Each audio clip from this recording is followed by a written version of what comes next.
Здравей отново и добре дошъл в Време за изкуство! Днес те каня на визуално и емоционално пътешествие в света на един от най-нежните и поетични художници на Ренесанса – Сандро Ботичели. Той не е просто майстор на формата и цвета, а разказвач на мечти, митове и човешки чувства. Кой е Ботичели? Роден е през 1445 година във Флоренция, градът, който е сърцето на Ренесанса. Истинското му име е Алесандро Ди Мариано ди Вани Филипепи. Той учи при майстори като Фра Филипо Липи и скоро развива свой разпознаваем стил. Но какво го прави толкова специален? Ботичели не се стреми към реализъм, както Леонардо или Микеланджело. Той търси красотата на идеалното, съзерцателното, духовното. Неговите фигури сякаш се носят във въздуха, ефирни, почти безтегловни, изпълнени с меланхолия и мечтание. Да поговорим за раждането на Венера, вероятно най-познатата му картина. Нарисувана около 1485 година, тя изобразява богинята на любовта, излизаща от морската пяна.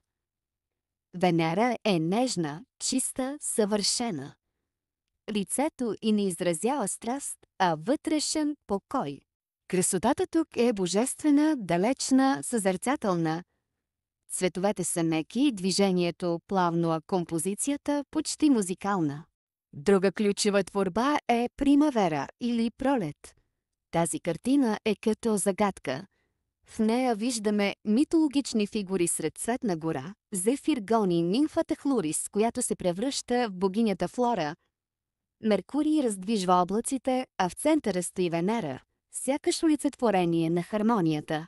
Всичко е символика за живота, любовта, природата. Интересно е, че в по-късните си години Ботичели се отдръпва от митологията. Повлиян от религиозния реформатор Савонарола, започва да рисува по строги и духовни композиции. Какво ни казва изкуството на Ботичели днес? Че красотата не винаги е силна и драматична.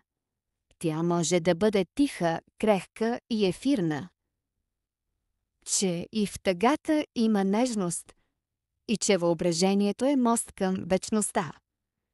Ако ти хареса това видео, не забравяй да се абонираш за Време за изкуство. Пиши ми в коментарите коя картина на Ботичели ти е любима или за кого искаш да говорим следващата неделя. До скоро